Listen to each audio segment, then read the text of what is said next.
What's up guys, Jordy here, and welcome back to another video. Now following the most recent Season 4 update, DICE have reset a lot of the custom button mappings, and I've had the question of what should I set them to, or maybe you're struggling to find what button you want to set them to. So this video I'm going to go over the button layouts and also some dead zones and extra controller settings that can help you. Now before we get into that, feel free to leave a like as it'll push this video around to other people that need help, and subscribe if you want more Battlefield content. So, firstly, we have the controller mappings. Now, what you want to do is set this to custom, both controls and buttons, so it uses your custom layout. Then go into edit controller mappings. Now, this is up to you on what you personally want to put a lot of this stuff on, but the main one that I found to be the most troublesome is the cycle primary weapon and modify weapon attachments. Now, if you're used to switching weapon with triangle, like you are in many other FPS games, you basically have to keep this on triangle. Otherwise, for example, if you put this on R2, you have to switch weapon with R2, which is terrible. So I recommend keeping this on triangle, and the modify sight, barrel, underbarrel, and ammo, you want this how I have it, so up for sight, left for barrel, down for underbarrel, and right for ammo. I would say this is the perfect setup, and it just makes sense with switching weapon as triangle. Now, another one that I have is toggle scope. I have this on R2. I do shoot and aim with L1, R1. So, I mean, if you shoot and aim with L2, R2, I'd recommend putting toggle scope on R1. This means you can change the zoom of the scope if it's available. Grenade, I've always kept this on X. You can put this on triggers. L2, for example, is a very good one. There is an option in the menu which allows you to auto throw. Keep that off as it is currently still broken. Now we go into dead zones or controller tuning as it is listed in the menu. For your control triggers, turn your dead zones on your left trigger and right trigger all the way down. If you don't want them on 0, I would put them on 1 just to be safe in case they're a little bit worn in. For your dead zones, I have the axial dead zone on 0. This just allows you to have a little bit more freedom for the horizontal and vertical. Center dead zone is a little bit more of a simpler one.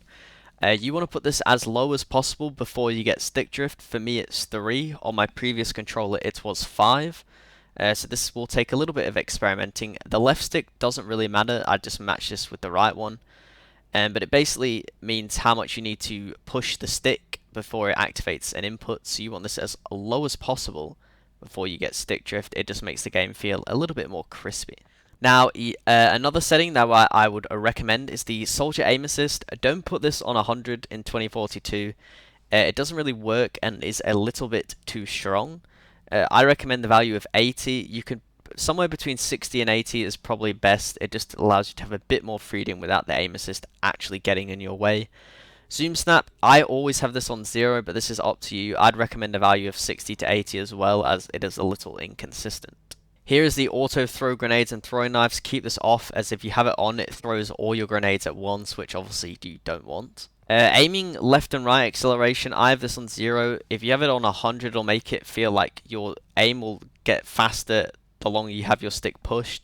If you have it on 0, it goes to full speed straight away, makes your aim feel a little bit snappier and a little bit more crisp, which you want on this game. Aim ratio is basically your vertical sensitivity. I have mine on 100. This may be quite fast for you, so if you're feeling like your up and down sensitivity is a little bit slow, I would mess with this value and experiment a little bit. It could make your game feel a lot better. Also, I did miss one previously, ADS field of view. I have set this to on. It helps with your visual recoil control a lot more, where if you have it off, you zoom in a lot more. So if you're struggling to see enemies, have this as off. If you're fine with that, on is the perfect way to go. Audio, this is up to you. I have all mine on 100 except music. The music tends to get in the way, and the music on this game is terrible. For display, if you're on PC, just set everything to low, unless you want to look at the amazing graphics, but there's not really that much difference between low and high. And there are a few little smaller settings which I'll go over quickly. Steady scope, you want this on L1. That's basically holding your breath as a sniper, but if you play recon, this doesn't really matter. And for people that are curious, my current sensitivity is 95/80. This is quite a fast sensitivity, so I wouldn't recommend it unless you just want to give it a go. And I use uniform soldier aiming on with a coefficient of 121. I found that to be the best for me.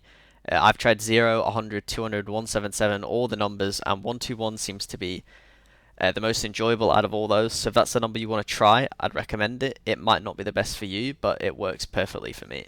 Then there are a little few things with Crosshair. If you want to change any of your Crosshair colors, you go over to Display, Crosshair, and you can mess around with any of this, from your hit markers to your damage indicators to what your Crosshair looks like on your screen. This is where you can change it. If you are colorblind or you want to change any of how the enemies look, you go down to Display, HUD General, and you can change literally any color that you want. So if you want to make enemies bright yellow, you can do. And then lastly, the setting that they recently added is Minimap Scaling. This makes it so your minimap is bigger. I'm going to change this right now to 125, probably the highest it can go. But if you want it a little bit smaller, you can have it smaller. And you can change the opacity and everything else with it. But hopefully this settings guide helped you quite a bit. If you have any questions in terms of controller or just any other general setting, let me know in the comments and I will try to help you. But yeah, if you could like this video for the algorithm, it would be amazing. And if you could sub also, we're getting close to 15k. But maybe the video on screen you'll enjoy, but otherwise I'll catch you in the next one.